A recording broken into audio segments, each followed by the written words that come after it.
How you doing? All right? What's going on? What have you been up to? Not a whole lot. It's been really just the day is constantly being shrouded in fog. It's been wild. Okay. Oh, okay. It snowed. Yeah. So we've been lurking in here most of the day. Yeah. Snuck out to go give some old boots to someone who could totally use them. Oh, that's sweet. That's nice. Yeah. So very Dickensian over here, but good. How about That's you? really nice. Yeah, all good, thanks. What's been going on? It snowed here as well today. That was quite cute watching that outside. It's quite nice. Yeah, just arranging a phone call with a friend tomorrow night over in California. So 11 o'clock our time's like her lunchtime, I think. Sure. Yeah. Did you say you were watching something? Oh, hey, did you say you were watching something? Not this time, no. But last time we watched, what did we watch? We watched Fleabag Live. That was a few months back. That was really good. It's the first time I've seen the live show. I'd love the TV show, but I've not seen the live show before. No, me neither. It's good. It's good, but I say it's only good if you haven't seen the TV show because she condenses like 6 episodes down into a single hour and a half. Right. So it's almost too fast, if I'm honest. The live show, because there's the big reveal at the end of the TV show, which is like, oh my god, which she gets to it like 40 minutes, and there's no real build up to it. What's this? Also, Fleabag. hello. Hey, how are you? How is Edinburgh? Edinburgh's here. It's Yay. here with me. Is it snowing in Edinburgh? Did you have a nice journey? I had a lovely journey. It was a bit rainy, but not so rainy as to make travelling inconvenient. Okay. And the views were very nice, and I listened to a podcast, and I ate an apple, and I was very happy and excited. So good stuff. It was all good. Is it all dramatic and foggy over there at the moment? No, it's. I mean, it's dark out. I don't know why I'm looking outside. It's dark out there. Anything could be happening, and I wouldn't know. It's like when you're going to watch to see what time it is, and you haven't got to watch it. Like, yeah, I'm like, it's 3 hairs past the freckle. No, I think it's been fine. It was a little bit on the kind of slippery, icy side when we went for a walk, an exciting walk from the car parking spot back to the flat. Oh. So I'm hoping that we may get some more snow, which would be nice. Yeah, that'd be cool. Before too many people are here, so I don't derail the conversation completely, can I tell you a delightful thing I learned today? Always. Please. Okay, goats have accents. Goats? Yeah. Have regional variations. I knew about cows. I didn't know about goats. To the extent that some goats will struggle to understand other goats if they're if they're from completely different areas. But yeah, there was a study in 2012 that found they recorded the bleating of kids right after they were born, and then consistently over time until they were settled with established social groups. And they found that consistently the goats' bleating would change over time based on the company they kept. That is very cool. Yeah. So if you take a goat to a new place and put it in with other goats, will it just bleat very slowly and loudly? No, it'll just reenact that one scene from 13th Warrior where Antonio Banderas is all like, I listened, but in goat. Pretty sure that's. What would Antonio Banderas sound like in goat? What would Antonio Banderas the goat be like? Okay. Ooh, Smolder. Ooh.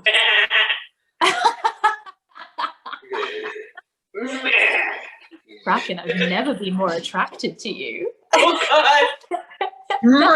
Yourself. Yeah. Hi. Hi, sweetie.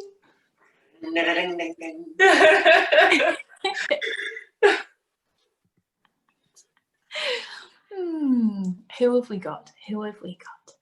Hello, hello. Hi, Mike. Hi, Roy. Hi, Bracken. Hi, Ivan. Hi, Zach. Hi, Zach. Hi, Tara. Secret Tara.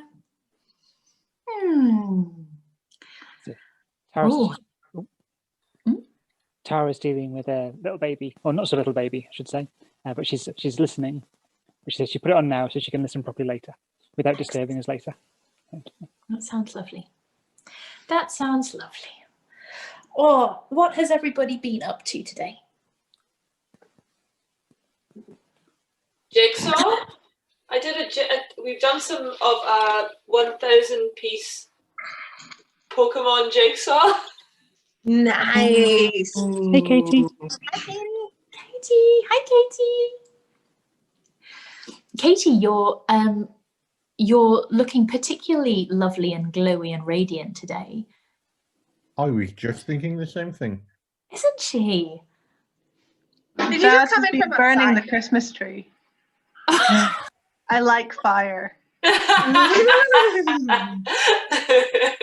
love how darling and dainty you look with your hair all tied up to the sides, and I like fire. Like fire. Oh, apparently you're going to get a show of what it looks like. Ooh. Oh wow, you're not even taking it outside the house to burn it. Oh, you are chopping it up. Okay, that's for a second I was like, are you just gonna like set fire to your tree in situ? That seems dangerous. Oh, look at that. I bet it smells incredible. Does it smell all pine? Oh, it's great. Oh. Wait a second. You're not getting this back yet? We put a log on, so it's not going whoosh like it used to. Will do in a second. I'm oddly riveted by this. You also like fire. What? Just everyone likes fire. Everyone like, who doesn't like fire? I'm suspicious. No, man. Yeah. Firemen love fire. It keeps them in a job. No men. That's true. Men. Hey Ian. Hi Duncan. How you doing? How you doing, peeps? Hi Abby. So bad. I waved and didn't have my camera on, excuse me. Oh, I can hear it crackling. I think. Yes, I can. Look at it go. Fire. So jealous. I'm so jealous. Enormous log neck. Couldn't we just all go out to our nearby park and make a fire together instead of telling stories tonight? Yes. Why don't we tell stories around the fire? That's a really good idea. Does everyone else have fog? Who else has fog tonight? There's a few Certainly people not having fog me. today. There it goes. Oh! Holy shit! It's supposed to do that. Says the scientist. Oh no. Oh my god. Big fire. Big fire. Oh, at least there's not a carpet in front of it. That was stressing me out. It was like,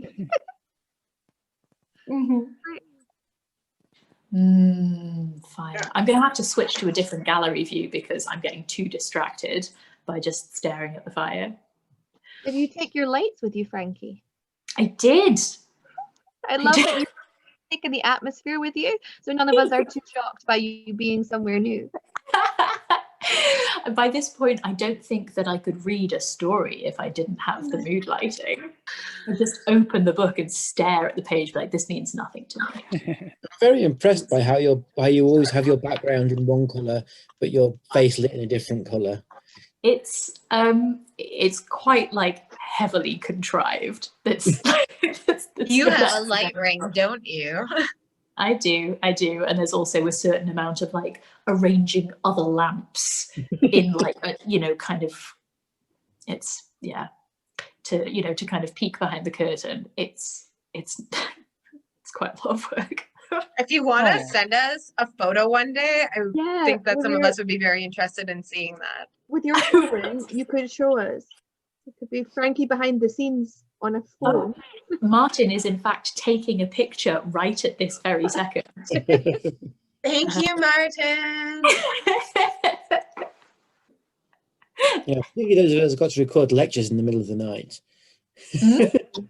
Particularly those of us that have to record lectures in the middle of the night. Oh, you have to record lectures in the middle of the night? Well, there's so many lectures to record that you can't fit them all in during the day. Oh, So, honey. I think if you did your lectures with like mood lighting behind you, it would 100% increase the number of people who made it to the end. And I'm not saying anything about your lectures. Wow, I'm saying Abby. following video lectures is like hard. It's not about your lecturing style. Replace your lecture video with a video of Katie's roaring fire. No one will mind. Just get Frankie to read the lectures. This is the only solution. I am available for reading of any written material. Just went up. Shh, I think we've got to be quiet because is it Why are we whispering? Are we whispering because it's story time, or are we whispering? because there's a baby on the call. Is there a baby? She's here. She's here. I mean, Lisa and Jonas are here. And I'm here. Hi. Hi. Yeah, and Hey. Travis here. There's a whole new screen of excellent people. Hello, Ash. Hi, Ash. Ash says, ah. Asher's off on mum milk. Classic Ash.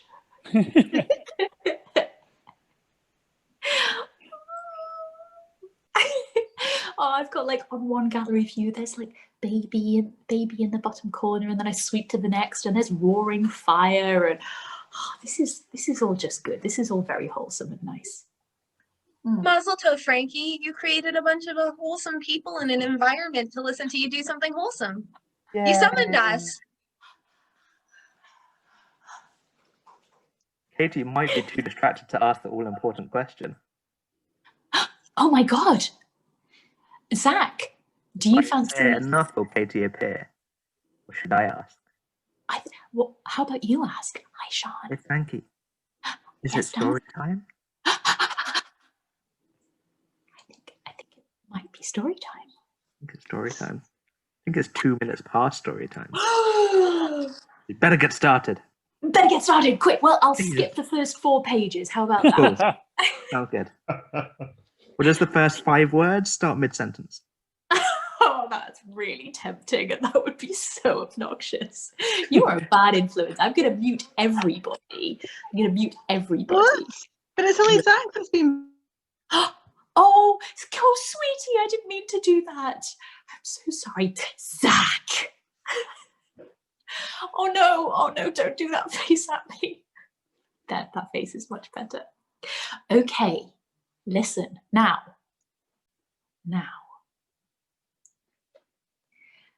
Are you sitting comfortably?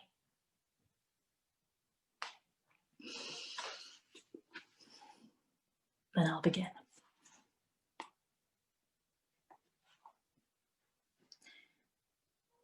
Three. This is 3, not chapter 3. A door to anywhere.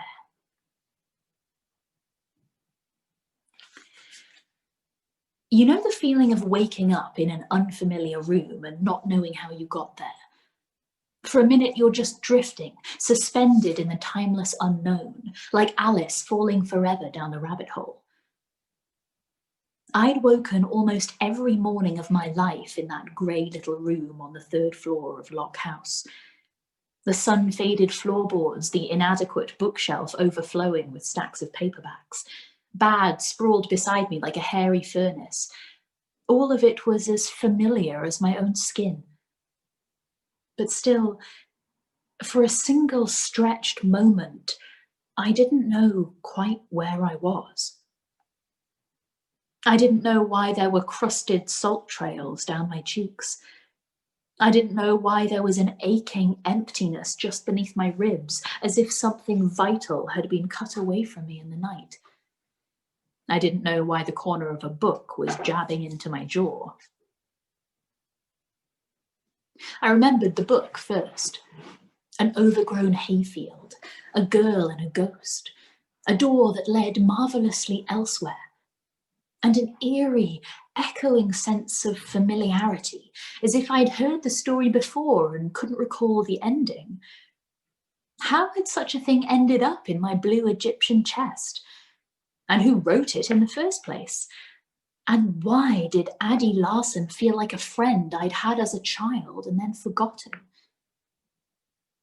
I could feel myself leaning desperately towards these pleasant mysteries, as if there was something else hovering just on the edges of my vision, waiting to pounce if I looked directly at it.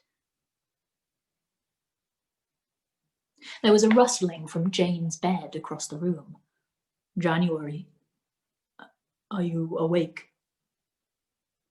Something about her voice, an uncharacteristic hesitance, a fearful softening, made me think, she knows. And then, knows what? And then I remembered. Father is dead. The huge, cold thing sprang from the shadows and ate me whole, and everything went sort of greyish and dullish and far away seeming. My tale of adventure and mystery became nothing but a worn, leather-bound book again. I heard Jane rising, stretching, dressing for the day. I had the dim sense that she was going to say something to me, something comforting or consoling, and the thought was like a wire brush on rubbed raw skin.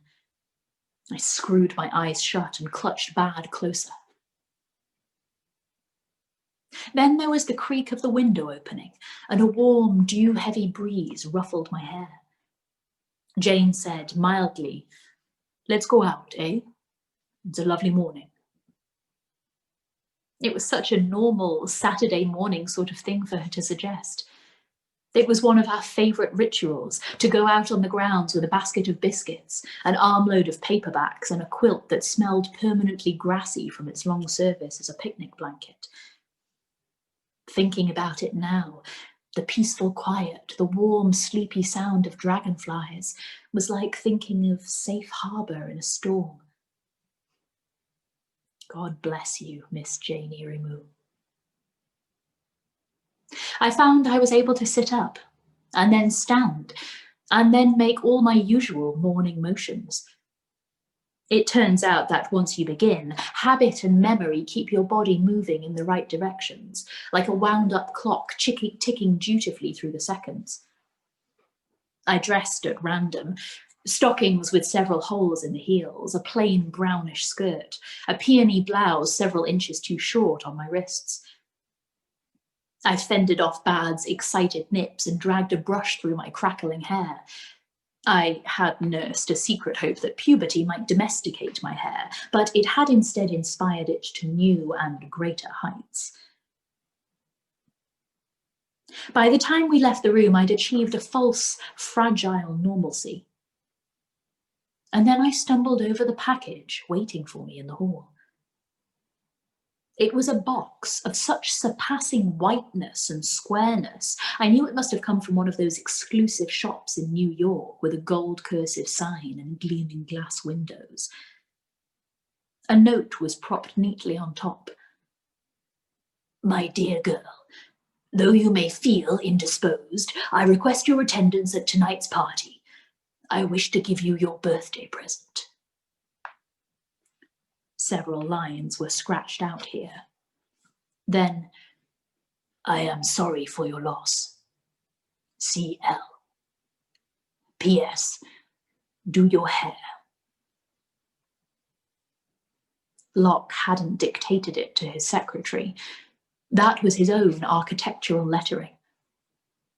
Seeing it was like feeling his icy eyes pressing me down again. Accept it. And the cold black thing seemed to wrap itself more tightly around me. Jane read the note over my shoulder, and her lips went thin and hard as a penny. "Nothing can save you from the society party, it seems." The annual party, which I'd been dreading for a week or two, was tonight. I'd forgotten. I pictured myself weaving through drunken white crowds, pushing past men who laughed too loudly and slossed their champagne over my shoes, wishing I could wipe the oily feeling of their eyes off my skin.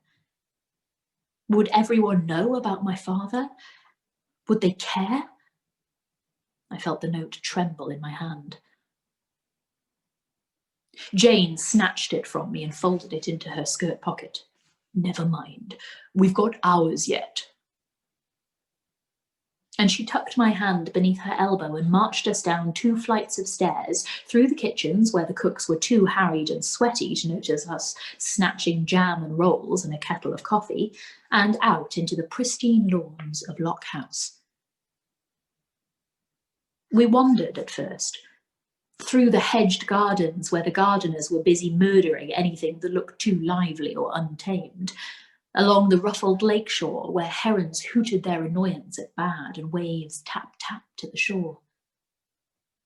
We wound up in a grassy overlook far enough from the house that no garden shears had denuded it, with the countryside laid before us like a wrinkled green tablecloth. Jane poured herself coffee and delved immediately into the 7th book in the Tom Swift series. Jane had transitioned from skeptic to addict on the subject of low-grade serial fiction. Thus had Samuel's boyhood vice claimed another victim. I didn't read anything. I just lay on the quilt and stared at the soft eggshell of the sky and let the sunshine pool and sizzle on my skin. I could almost hear Mr. Locke's huffing in my ear. "Not doing your complexion any favours, girl." My father never seemed to care. I didn't want to think about my father. I wanted to think about something, almost anything else. "Do you ever want to leave?" The question leapt out of my mouth before I had time to wonder where it came from. Jane laid her book spread eagle on the quilt and considered me. "Leave where?" I don't know. Lock House. Vermont.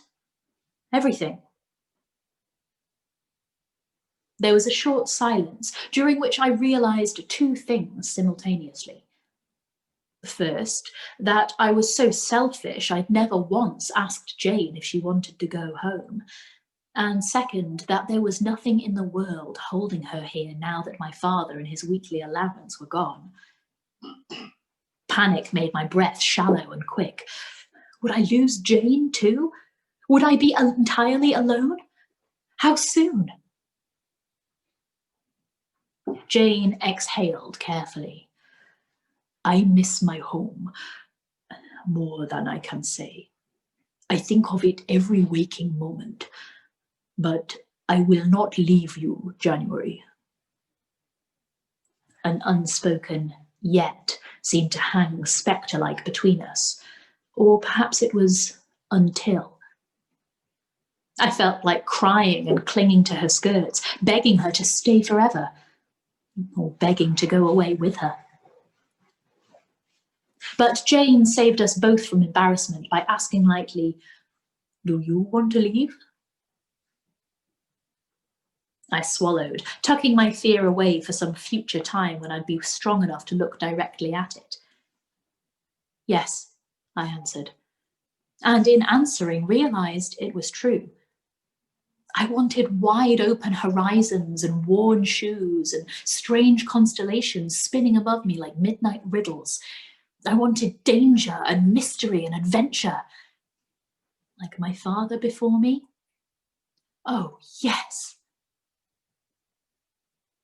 It seemed to me I'd always wanted those things, since I was a little girl scribbling stories in her pocket diary, but I'd abandoned such fanciful dreams with my childhood.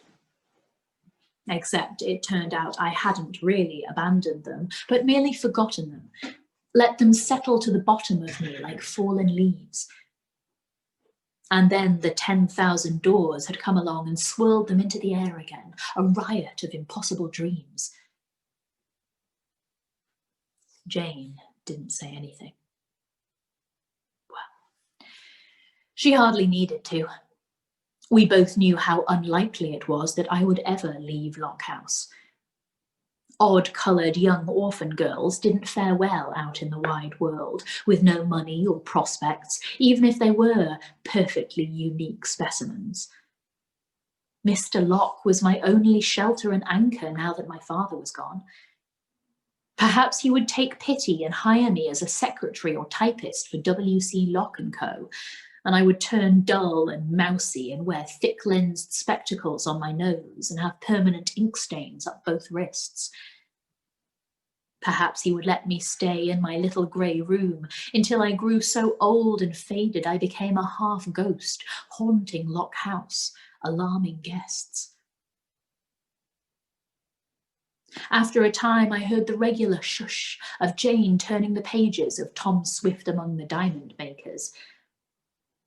I stared at the sky and tried not to think about the adventures I'd never have, or the father I'd never see again, or the cold, black thing still wrapped around me, turning the summer sun watery and pale. I tried to think of nothing at all.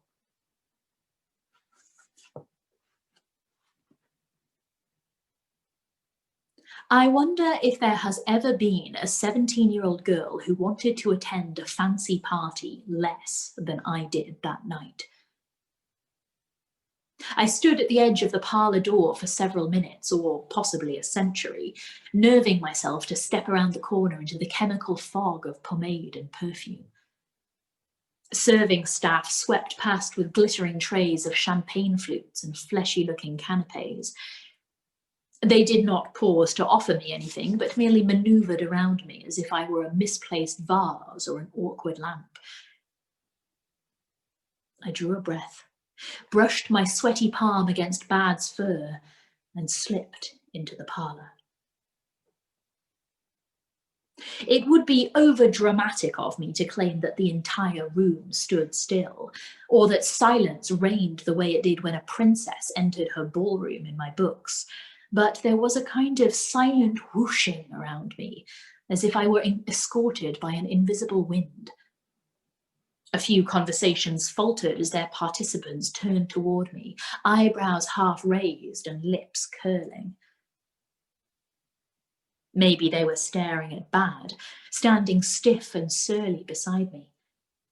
He was technically banned from all social events until the end of time, but I was betting Locke wouldn't make a fuss in public and that Bad wouldn't injure anyone seriously enough to require stitches. And anyway, I wasn't sure I could have physically made myself leave my room without him beside me. Or maybe they were staring at me. They'd all seen me before, trailing in Locke's shadow at every society party and Christmas banquet, alternately ignored or fussed over. "What a pretty dress you have, Miss January," they trilled at me, laughing in the bird-like manner unique to the wealthy wives of bankers. "Oh, isn't she darling? Where did you say you found her again, Cornelius? Zanzibar?" But I'd been a little girl then, a harmless, in-between thing stuffed into doll's clothes and trained to speak politely when spoken to. I was not a little girl now, and they were no longer so charmed. Over the winter, I'd suffered through all those mysterious alchemical changes that transform children into sudden, awkward adults. I was taller, less soft, less trusting. My own face reflected in the gold-gilt mirrors was foreign to me, hollowed out. And then there were Mr. Locke's gifts now on display. Long silk gloves, several loops of pinkish pearls, and a drapey chiffon gown in ivory and rose that was so obviously expensive I saw women staring in disbelieving calculation. I'd even waged dutiful war with my hair, which could be defeated only by the application of a hot comb and Madame Walker's wonderful conditioning treatment. My scalp still sizzled faintly. The conversation lurched clumsily back to life. Shoulders and backs turned decisively away, and lacy fans snapped out like shields against some intruder. Bad and I slid around them and posted ourselves like mismatched mannequins in our usual corner. The guests obligingly ignored us, and I was free to slump and tug at the too tight buttons of my dress and watch the shimmering crowd. It was, as always, an impressive display. The household staff had polished every lamp and candlestick until the room radiated sourceless golden light, and the parquet floor was waxed to life-threatening slickness. Enormous enamelled vases oozed peonies, and a smallish orchestra had been crammed between a pair of Assyrian statues. All of New England's faux royalty preened and glittered for one another, reflected back on themselves 100 times by the gleaming mirrors. I noticed girls my own age scattered through the crowd, their cheeks flushed and their hair hanging in perfect silky curls, their eyes darting hopefully around the room. The gossip pages of the local paper always ran a column listing the most eligible bachelors and their rumoured worth before the party. I pictured them all planning and scheming for weeks, shopping for just the right dress with their mothers, doing and redoing their hair in the mirror. And now here they were, glowing with promise and privilege, their futures laid out before them in an orderly gilt procession. I hated them. Or I would have hated them, except that dark, formless thing was still wrapped tightly around me, and it was hard to feel anything but dull distaste. A ringing clink, clink, clink sounded over the crowd, and heads turned like well-coiffed marionettes. Mr. Locke was standing beneath the grandest chandelier, tapping his tumbler with a dessert spoon for attention. It was hardly necessary. Mr. Locke was always looked at and listened to, as if he generated his own magnetic field. The orchestra stopped mid-minuet. Locke raised his arms in benevolent greeting. "Ladies, gentlemen, honoured society members, let me first thank you for all coming and drinking all my best champagne."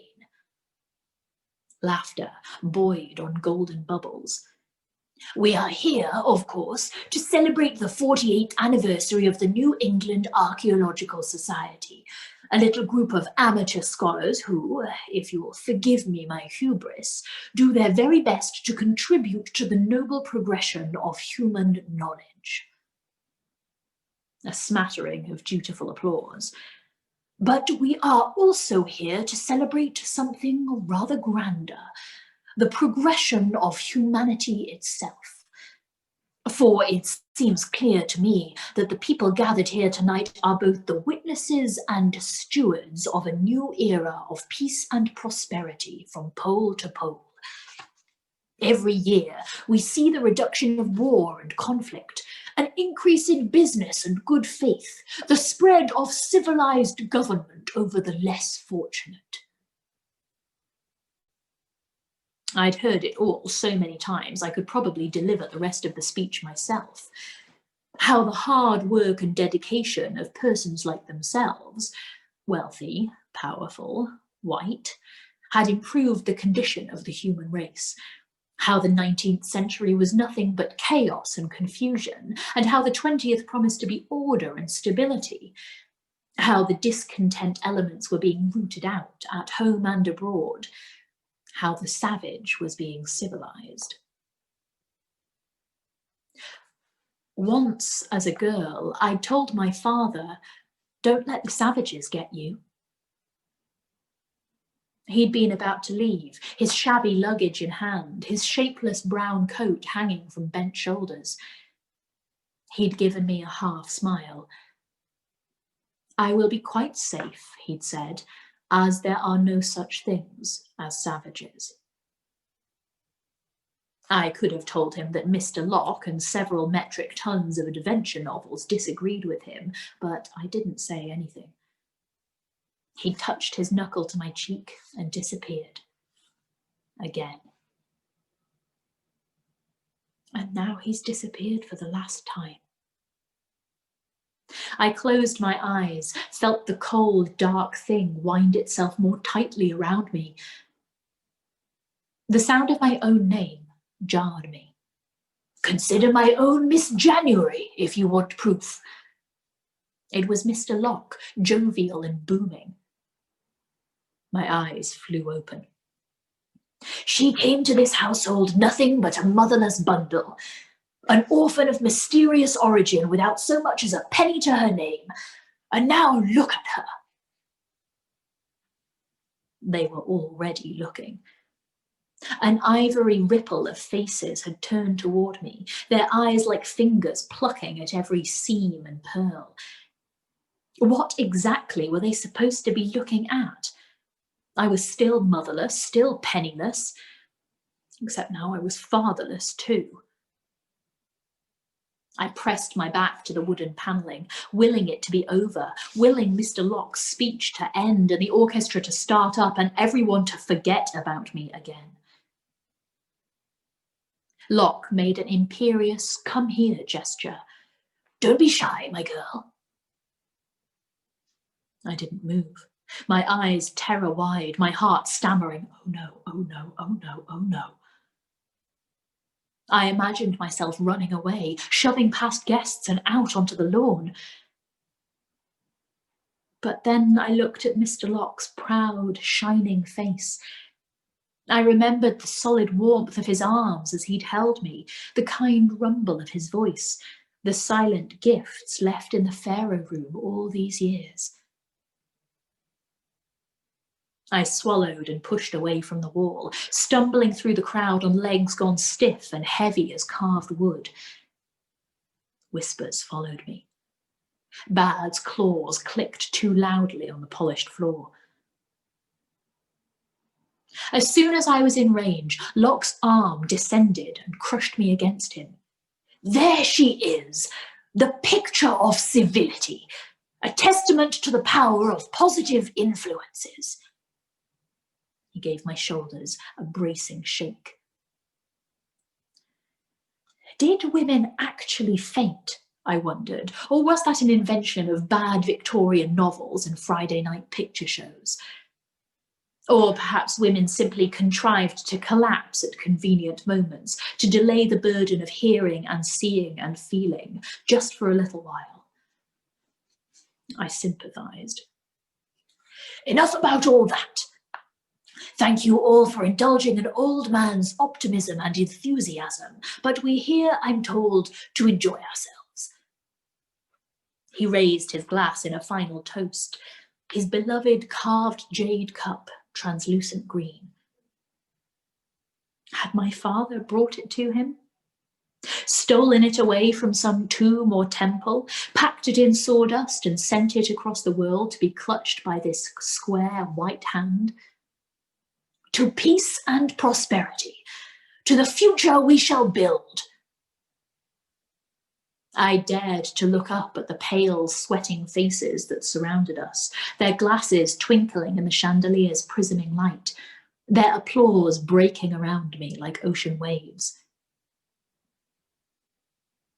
Mr. Locke's arm unclamped from my shoulders and he spoke in a much lower voice. Good girl. Meet us in the East smoking room at 10:30, won't you? I'd like to give you your birthday gift. He made a lazy circle with his finger to indicate the us he meant, and I realised the society members had gathered like suit-wearing moths around him. Mr. Havermeyer was among them, watching me with his gloved hands resting on his cane and a polite, well-bred species of disgust on his face. Bad's hackles spiked beneath my palm, and he growled so low it was like an undersea earthquake. I spun and dove blindly away, Bad trailing stiff-legged at my heels. I aimed for our safe, invisible corner, but couldn't seem to arrive. The crowd eddied and swirled in dizzying patterns, their faces leering, their smiles too wide. Something had changed. Locke's speech had dragged me to centre stage, like a reluctant elephant prodded into the main ring at a circus. I felt gloved fingers stroke my skin as I passed, heard a trill of scintillated laughter, a tug on my pinned and burnt hair. A male voice, far too close to my ear. Miss January, isn't it? a bluish-white face looming above me, his blonde hair slicked against his skull and gold cufflinks flashing. What kind of a name is that? January. Mine, I answered stiffly. I'd once asked my father what had possessed him to name me after a month, and particularly such a dead, frost-eaten month as January, and if there were any more normal-sounding names I could have instead. It is a good name, he'd said, rubbing his tattoos. And when I pressed him, your mother liked it, the meaning of it. Don't bother looking up the meaning. Webster says, the first month of the year containing 31 days. Latin, Januarius, from Janus, an antiquated Latin deity. How enlightening. Now, don't be rude. Take a turn outside with me, won't you? The boy leered at me. I hadn't spent much time with people my own age, but I read enough school stories to know gentlemen weren't supposed to take young ladies out alone into the dark heat of a summer night. But then, I wasn't really a lady, was I? No, thank you, I said. He blinked with the stunned expression of a man who knew the word no existed, but had never actually met it in the flesh. He leaned closer, one damp hand reaching toward my elbow. Come now. A silver tray of champagne materialized between us, and a low, unfriendly voice said, May I offer you a drink, sir? It was Samuel Zapier, dressed in the crisp black and white uniform of a hired server. I'd barely seen him in the last 2 years, mostly because the red Zapier grocery cart had been replaced by a neat black truck with a closed cab, and I could no longer wave to him from the study window. I'd driven past the store with Mr. Locke once or twice and caught blurred glimpses of Samuel out back, unloading flour sacks from a truck bed and staring out at the lake with a distant, dreaming expression. I'd wondered if he still subscribed to the Argosy, or if he'd abandoned such childish fancies. Now he looked clear and sharp, as if he'd come fully into focus in a camera lens. His skin was still that golden dark colour mysteriously known as olive. His eyes were still black and bright as polished shale. They were fixed now on the blonde gentleman in a flat, unblinking stare, beneath eyebrows raised in faux polite inquiry. There was something unsettling about that stare, something so blatantly unservile that the man took half a step backwards. He stared at Samuel with an expression of upper-class offence that generally sent servants scurrying to make amends. But Samuel didn't move. A vague gleam lit in his eye, as if he were rather hoping the young man would attempt to chastise him. I couldn't help noticing the way Samuel's shoulders pressed against the seams of his starched suit coat, the wiry look of his wrist holding the heavy tray. Beside him, the blonde man looked as pale and squashy as unrisen dough. He spun away, thin lips curled and skittered back to the protection of his peers. Samuel turned smoothly toward me, lifting a shimmery golden glass. For the birthday girl, perhaps? His expression was perfectly bland. He remembered my birthday. My chest suddenly felt itchy and hot. Thank you for rescuing me. Oh, I wasn't rescuing you, Miss Scala. I was saving that poor boy from a dangerous animal.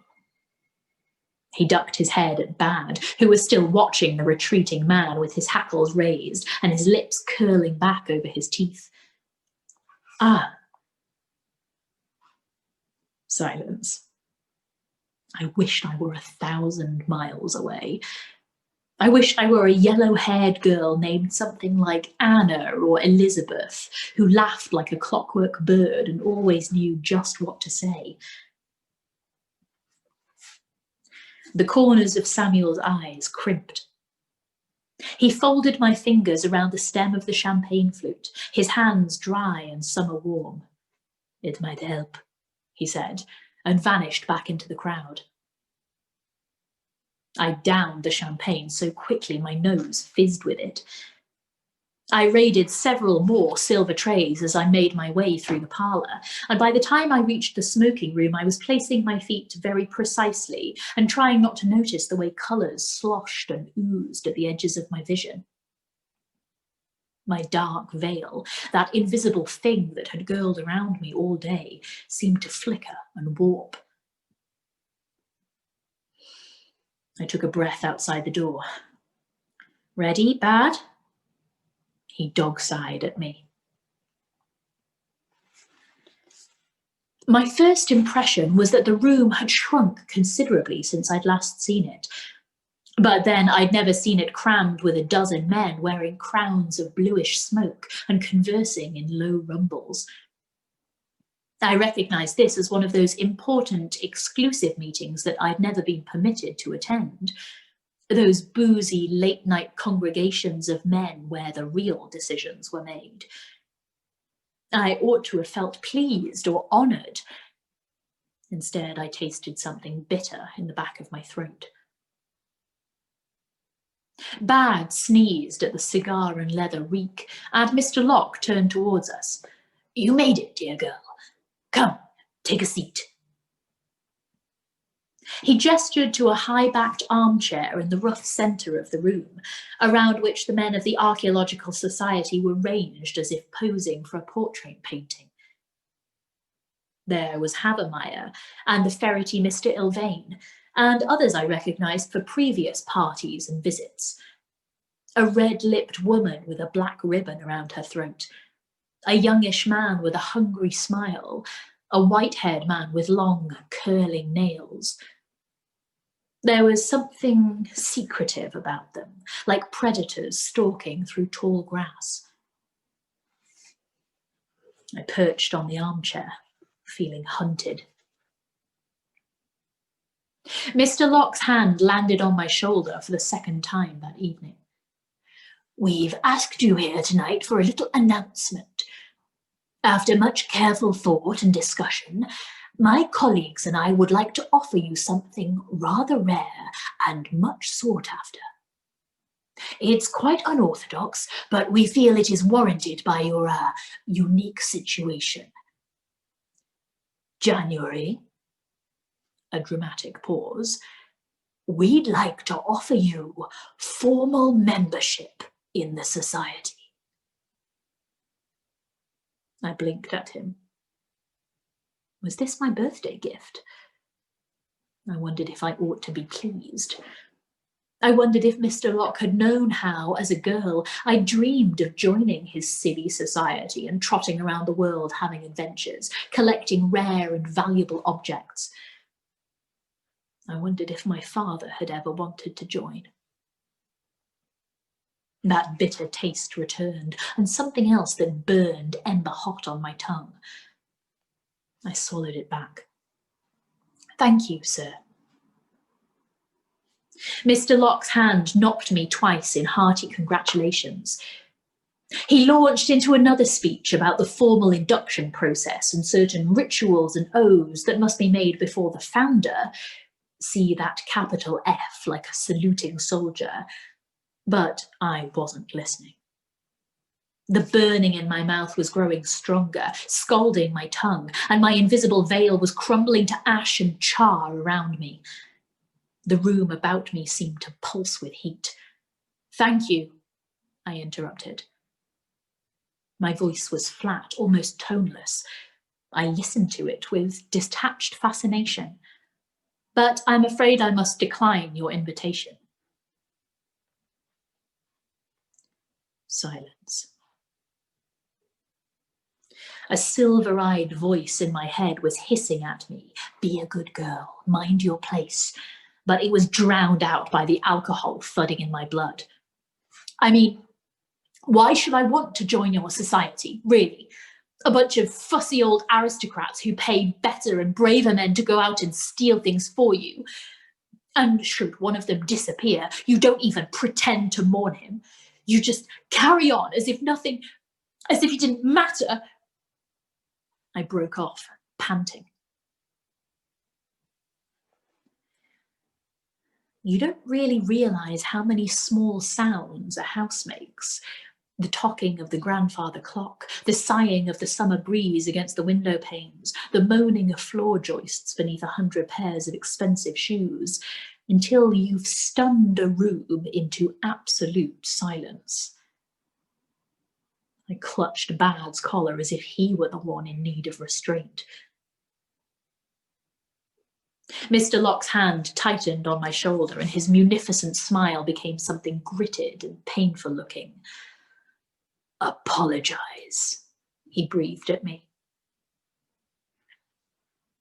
My jaw locked. A part of me, Mr. Locke's good girl, the girl who never complained, who minded her place and smiled and smiled and smiled, wanted to fling myself at his feet and beg for forgiveness. But most of me would rather have died. Locke's eyes found mine. Chill, steel-coloured, pressing into me like two cold hands against my face. "Pardon me," I spat. One of the society men gave a crack of derisive laughter. I watched Mr. Locke work to unclench his teeth. "January. The society is a very old, very powerful and very prestigious. Oh yes, so prestigious," I sneered. "Far too prestigious for people like my father to join, no matter how much garbage he steals for you, no matter how much money you make auctioning it off in secret. Am I light-skinned enough to sign up? Is that it? Is there a chart I can consult?" I bared my teeth at them. "Maybe one of you can add me to your skull collection when I die as some sort of missing link." The silence this time was absolute, as if even the grandfather clock were too insulted to make a sound. "Looks like you've raised quite the little malcontent, Cornelius." It was Mr. Havermeyer, watching with a smile of purest malice and twirling an unlit cigar in his gloved hands. "We did warn you, didn't we?" I felt Mr. Locke inhale. Whether to defend or chastise me, I didn't know, but I no longer cared. I was finished with it, with them, with being a good girl and minding my place and being grateful for every scrap of dignity they tossed my way. I stood up, feeling the champagne fizz sickeningly in my skull. "Thank you, gentlemen, for my birthday present." And I spun and marched out the dark-stained doors with Bad trotting at my heels. The crowd had grown sweatier and louder and drunker. It was like being trapped in a Toulouse-Lautrec painting, green-lit faces spinning around me with ghoulish expressions. I wanted to set Bad on them, all teeth and burnished bronze fur. I wanted to scream myself hoarse. I wanted to draw a door in the air, a door to somewhere else, and walk through it. The silver tray materialised again at my elbow. Warm air whispered against the back of my neck. "Outside, West Wing. 5 minutes." The tray vanished, and I watched Samuel slide back into the chattering horde.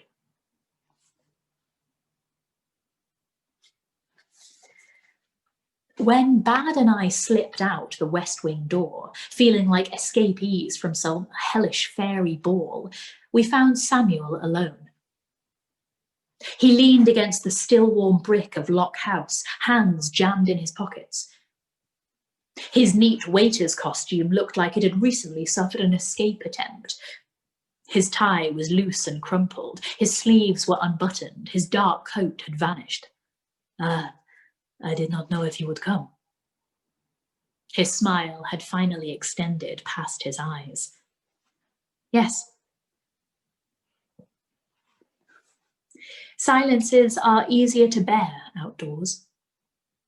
I listened to the snuffling sounds of Bad rooting through a hedgerow for some unlucky creature, and the scrape and hiss of a striking match as Samuel lit a roughly rolled cigarette. Twin flames glowed in his eyes. He drew breath and exhaled a pearl cloud. Listen, we heard about what happened to Mr. Scala. I am sorry. He was going to say how sorry he was, how tragic and sudden it had been, etc., and I knew with sudden clarity that I wouldn't be able to bear it. Whatever lunatic rage had allowed me to storm away from the society had curdled and cooled and left me very alone. I interrupted before he could finish, gesturing abruptly at Bad. Why did you give him to me? You never really said.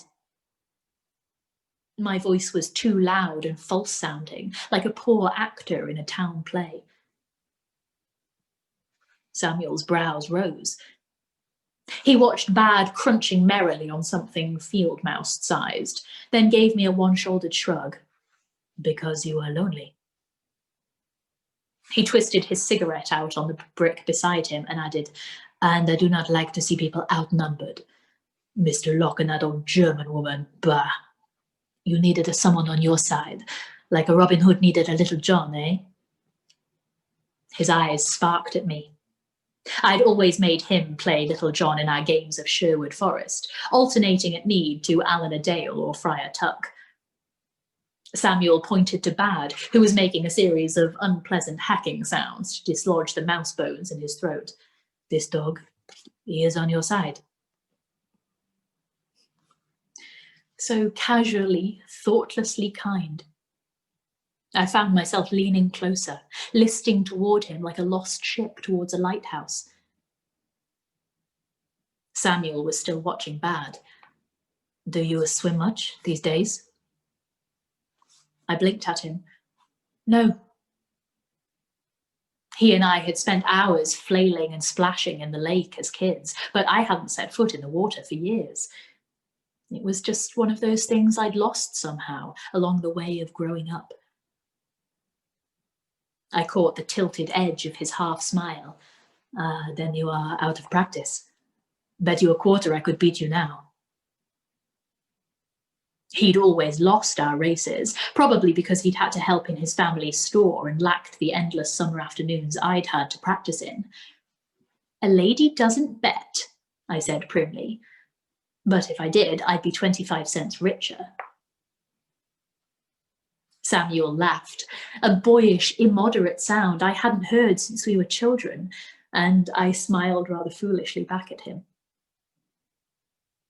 And then somehow we were standing closer to one another, so that I had to tilt my head upward to see his face, and I could smell tobacco and sweat and something warm and green, like fresh-cut grass. I thought a little wildly of the 10,000 doors, of Adelaide kissing her ghost boy under the autumn constellations without a single heartbeat of doubt. I wished I were like her, feral and fearless, brave enough to steal a kiss. Be a good girl. To hell with being good. The thought was dizzying, intoxicating. I'd already broken so many rules tonight, left them smashed and glittering in my wake. What was one more? Then I pictured Mr. Locke's face as I'd swept from the smoking room. The stiff lines of outrage around his mouth, the disappointment in his chilled grey eyes, and my stomach went cold. My father was gone, and without Mr. Locke, I would have nothing at all in the world. I cast my eyes to the ground and stepped away, shivering a little in the cooling night. I thought I heard Samuel exhale. There was a short silence while I relearned the trick of breathing. Then Samuel asked, lightly, if you could go somewhere else right now, where would it be? Anywhere. Another world. I was thinking of the blue door and the smell of the sea when I said it. I hadn't thought of it in years, but Adelaide's story had dragged it back to the surface of my memory. Samuel didn't laugh at me. My family has a cabin on the north end of Champlain. We used to go every summer for a whole week, but my father's health and the shop, we have not gone in years. I pictured Samuel as I'd known him before, young and wiry-armed, and so tanned he seemed to emanate second-hand light. It is not a very large or nice cabin, just a cedar-shaped box with a rusted stovepipe sticking out, but it is very alone, at the edge of its own island. When you look out at the windows, there is nothing but lake water and sky and pine trees. When I get sick of all of this, he waved his hand so widely it seemed to include not only Lock House, but everything inside it. Every expensive bottle of imported wine, every stolen treasure, every trilling banker's wife taking a glass from Samuel's tray without ever seeing him. I think of that cabin. Far away from bow ties and suit coats, from rich men and the poor men and the space between them. That's where I would go, if I could. He smiled. Another world. I was suddenly very certain he still read his story papers and adventure novels, still kept his eyes on the distant horizons. It's a profoundly strange feeling to stumble across someone whose desires are shaped so closely to your own, like reaching toward your reflection in a mirror and finding warm flesh under your fingertips. If you should ever be lucky enough to find that magical, fearful symmetry, I hope you're brave enough to grab it with both hands and not let go. I wasn't. Then. It's late. I'm going in, I announced, and the harshness of it erased the miraculous circle we'd drawn around ourselves like a shoe smudging away a chalk line. Samuel stiffened. I couldn't bring myself to look at his face. Would I have seen regret or recrimination, desire or desperation to match my own, but merely whistled to Bad and turned away? I hesitated at the door. "Good night, Samuel," I whispered, and went in. The room was dark. Moonlight drew pale edges around the ivory gown now crumpled on the floor, the burr of Jane's hair against her pillow, the curve of Bad's spine pressed against me. I lay in bed, feeling the champagne tide retreating and leaving me beached like some unfortunate sea creature. In its absence, the thing, black, heavy, suffocating, returned, as if it had been waiting all evening for the two of us to be alone. It slid oil slick over my skin, filled my nostrils, pooled at the back of my throat. It whispered in my ear stories about loss and loneliness and little orphan girls. Once upon a time, there was a girl named January who had no mother and no father.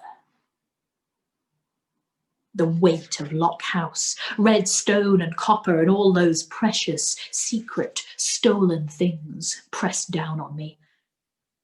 After 20 or 30 years beneath that weight, what would be left of me? I wanted to run away and keep running until I was out of this sad, ugly fairy tale. There's only one way to run away from your own story, and that's to sneak into someone else's. I unwedged the leather-bound book from beneath my mattress and breathed in the ink and adventure smell of it. I walked through it into another world.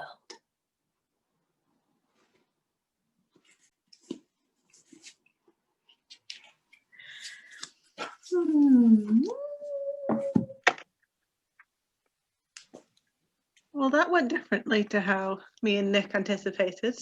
How did you think it was going to end? Oh, not the end, the middle. We thought it was either building up to like a proposal of marriage from Mr. Locke or like a, group like sex usage horrible scene. You really need to get your orgy organized.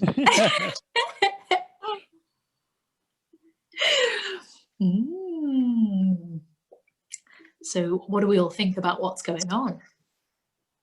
Well, they were terrible men. I don't like this society. They are all the worst collectively. Also, this is why you don't do public proposals of any kind. You make sure someone wants something before you give them something big in front of people. Yeah. Could have taught her what the society was first. I mean, it's just a bad sales pitch. Honestly, I wonder if like she should have kind of like wormed her way halfway in there, stolen all their secrets, and then legged it. Take it down from the inside. I loved her responses. They were great. Yeah. Fuck it wouldn't have been as satisfying. You're right. You tell me, January. Can I ask, because I think I missed the beginning, what was her perspective on the reading of the story, which was the sort of previous session? 1 second, let me have a little look. She didn't so much reflect on it as wake up with the book in her hands and feeling all disoriented. Yes, exactly. Yeah, she woke up and was like, couldn't remember what was going on or why she felt weird. And then she remembered about the book, and then she remembered her father was dead. And like, understandably enough, I think that kind of overshadowed her feelings. Yeah. And that was pretty much it. She were you here for when she was talking to Jane? She asked Jane if she'd ever thought of leaving, and Jane was like, yes, but I won't leave you. Yeah, that's pretty much when I joined. Cool. I got my backup, 10 minutes of information was summarized for me by a different person. That's what I'm trying to say, the word. Good wording. Thank you. Circuitous. So, I mean, lots of terrible men in there, but at least one non-terrible man. With a nice Italian accent. Would you like a drink?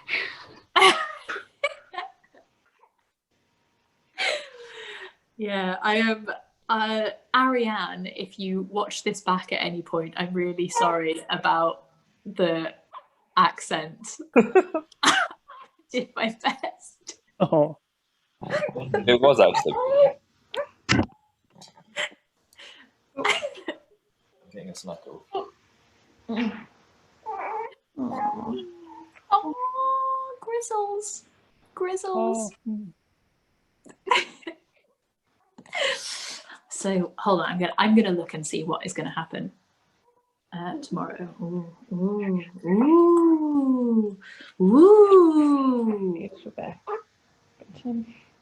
Terrible men. I'm going to make my excuses, but it's lovely seeing your face. Lovely seeing your face. Oh well, hold on. Let's say goodbye to the catch-up crew. Catch-up crew, I hope you enjoyed this. We love you very much and see you soon.